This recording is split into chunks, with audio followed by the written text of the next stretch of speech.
Hi hello friends, welcome to the G K S ಮಡ circle YouTube channel. ಈಗ ನಾವು August 3 ಮತ್ತು 4 2025ನೇ ಸಾಲಿನ ಪ್ರಮುಖ ಪ್ರಚಲಿತ ಘಟನೆಗಳನ್ನು ಕುರಿತು ಚರ್ಚೆ ಮಾಡೋಣ. ಹಾಗಾದರೆ ಇವತ್ತಿನ ಕ್ವಶ್ಚನ್ ನಂಬರ್ 1 ಏನಿದೆ ಅಂತ ಗಮನಿಸಿ. ನೋಡಿ, ಕಿರಣ್ ದೇಸಾಯಿ ಬರೆದಿರುವ ಕೆಳಗಿನ ಯಾವ ಕಾದಂಬರಿಯು ಬೂಕರ್ ಪ್ರಶಸ್ತಿ 2025ರ ದೀರ್ಘ ಪಟ್ಟಿಯಲ್ಲಿ ಸ್ಥಾನ ಪಡೆದಿದೆ?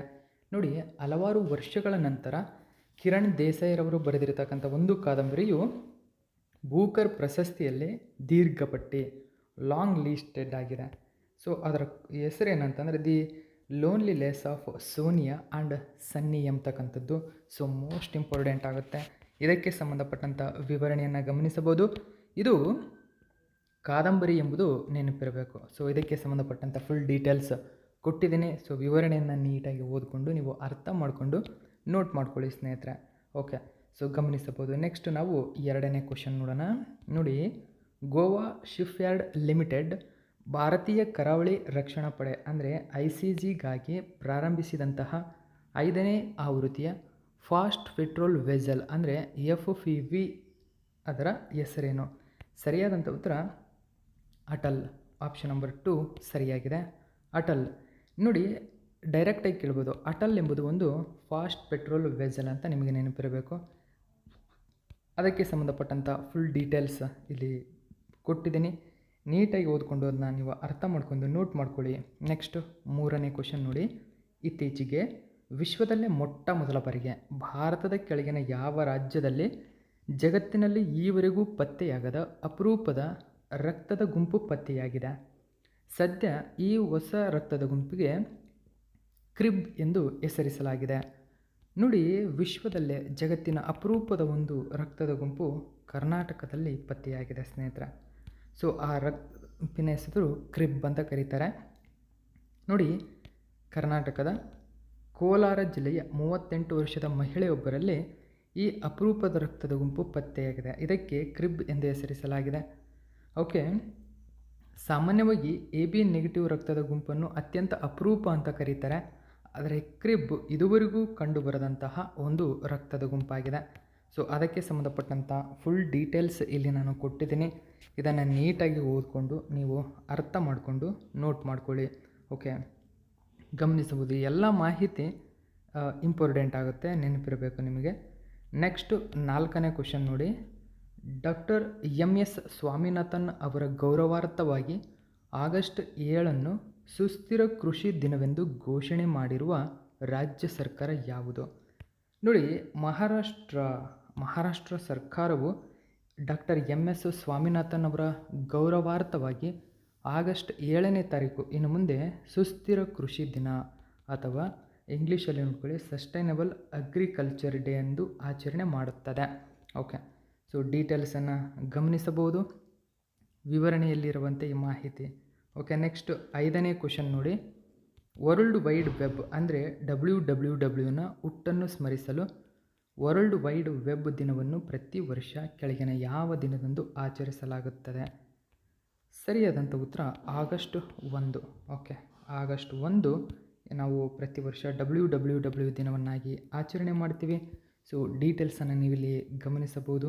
ಹೆಚ್ಚಿನ ಡೀಟೇಲ್ಸ್ ಇಲ್ಲಿ ಮಾಹಿತಿ ಇದೆ. ಹಾಗಾದರೆ ಈ ವರ್ಷದ ವಿಶ್ವವ್ಯಾಪಿ ವೆಬ್ ಅಥವಾ WWWನ ಒಂದು ಥೀಮ್ ಏನು ಅಂತ ಕೇಳ್ತಾರೆ. ಸೊ ನೀವು ಗಮನಿಸಬಹುದು ಥೀಮ್. ಓಕೆ, ನೆಕ್ಸ್ಟ್ 6ನೇ ಕ್ವಶನ್ ನೋಡೋಣ. ಇಂಪಾರ್ಟೆಂಟ್ ಆಗುತ್ತೆ ಇದು. UP ಹಸುವಿನ ಸಗಣಿಯಿಂದ ಬಟ್ಟೆ ಮತ್ತು ಜೈವಿಕ ಪ್ಲಾಸ್ಟಿಕ್ ಉತ್ಪಾದಿಸಲು ಸಜ್ಜಾಗಿದೆ. ನೋಡಿ, ಉತ್ತರ ಪ್ರದೇಶ ಸರ್ಕಾರ ಹಸುವಿನ ಸಗಣಿಯಿಂದ ಇನ್ನು ಮುಂದೆ ಬಟ್ಟೆ ಮತ್ತು ಜೈವಿಕ ಪ್ಲಾಸ್ಟಿಕ್ ಉತ್ಪಾದಿಸಲು ಯೋಜನೆ ರೂಪಿಸಿದೆ. ಹಾಗಾದರೆ ಈ ಹಸುವಿನ ಸಗಣಿಯಿಂದ ಉತ್ಪಾದಿಸಲು ಅವರು ಮಾಡಿರ್ತಕ್ಕಂಥ ಉಪಕ್ರಮದ ಅಥವಾ ಆ ಉತ್ತೇಜನ ನೀಡಲು ಜಾರಿಗೆ ತಂದಿರತಕ್ಕಂಥ ಮಾದರಿಯ ಉದ್ದೇಶವೇನು ಅಥವಾ ಅದರ ಯೋಜನೆ ಹೆಸರೇನು ಅಂತ ಕೇಳಿದರೆ ಗಮನಿಸಬಹುದು. ಗ್ರಾಮ್ ಊರ್ಜಾ ವಿಕಾಸ್ ಯೋಜನೆ ಅಂತ ಕರೀತಾರೆ. ಗ್ರಾಮ್ ವಿಕಾಸ್ ಊರ್ಜಾ ಯೋಜನೆಯ ಮಾದರಿಯಲ್ಲಿ ಗ್ರಾಮೀಣ ಉದ್ಯೋಗ, ಸಾವಯವ ಕೃಷಿ, ಇಂಧನ ಸ್ವಾವಲಂಬನೆಯನ್ನು ಉತ್ತೇಜಿಸುವುದರ ಜೊತೆಗೆ ಪ್ಲಾಸ್ಟಿಕ್ ಮಾಲಿನ್ಯವನ್ನು ನಿಭಾಯಿಸುವ ಗುರಿಯನ್ನು ಈ ಉಪಕ್ರಮ ಹೊಂದಿದೆ. ಓಕೆ, ಸೊ ನೀವು ಗಮನಿಸಬಹುದು ಇಲ್ಲೆಲ್ಲ ಮಾಹಿತಿ ಇದೆ. ಸಂಪೂರ್ಣವಾಗಿ ಮಾಹಿತಿಯನ್ನು ಓದಿ ನೀಟಾಗಿ ಅರ್ಥ ಮಾಡಿಕೊಂಡು ನೀವು ನೋಟ್ ಮಾಡ್ಕೊಳ್ಳಿ. ನೆಕ್ಸ್ಟ್ 7ನೇ ಕ್ವಶನ್ ನೋಡಿ. ಪ್ರತಿ ವರ್ಷ ಕೆಳಗಿನ ಯಾವ ದಿನದಂದು ವಿಶ್ವ ಶ್ವಾಸಕೋಶ ಕ್ಯಾನ್ಸರ್ ದಿನವನ್ನಾಗಿ ಆಚರಣೆ ಮಾಡ್ತೀವಿ? ನೋಡಿ, ವರ್ಲ್ಡ್ ಲಂಗ್ ಕ್ಯಾನ್ಸರ್ ಡೇ ಯಾವಾಗ ಆಚರಣೆ ಮಾಡ್ತೀವಿ? ಆಗಸ್ಟ್ 1 ಸರಿಯಾಗಿರ್ತಕ್ಕಂಥ ಉತ್ತರ. ಆಗಸ್ಟ್ 1 ವಿಶ್ವ ಶ್ವಾಸಕೋಶ ಕ್ಯಾನ್ಸರ್ ದಿನವನ್ನಾಗಿ ನಾವು ಆಚರಣೆ ಮಾಡ್ತೀವಿ. ಇದಕ್ಕೆ ಸಂಬಂಧಪಟ್ಟಂಥ ಫುಲ್ ಡೀಟೇಲ್ಸ್ ಇಲ್ಲಿದೆ. ಎಲ್ಲ ಮಾಹಿತಿ ನೀವು ಗಮನಿಸಬಹುದು. ಓಕೆ, ಸೊ ಡೀಟೇಲ್ಸನ್ನು ಗಮನಿಸಿ. ಈ ವರ್ಷದ ಥೀಮ್ ಕೂಡ ಇಲ್ಲಿ ನಾನು ಕೊಟ್ಟಿದ್ದೇನೆ. ಥೀಮ್ ಕೂಡ ಇಂಪಾರ್ಟೆಂಟ್ ಆಗುತ್ತೆ, ನೆನಪಿರಲಿ. ನೆಕ್ಸ್ಟ್ 8ನೇ ಕ್ವಶನ್ ನೋಡಿ. ಭಾರತೀಯ ನೌಕಾಪಡೆಗೆ ತಲುಪಿದ ನೀಲಗಿರಿ ವರ್ಗದ ಅಂದರೆ ಪ್ರಾಜೆಕ್ಟ್ 17A ಅಡಿಯಲ್ಲಿ ತಯಾರಿಸಿರತಕ್ಕಂಥ 3ನೇ ಹಡಗಿನ ಹೆಸರೇನು? ಸರಿಯಾದಂಥ ಉತ್ತರ ಹಿಮಗಿರಿ.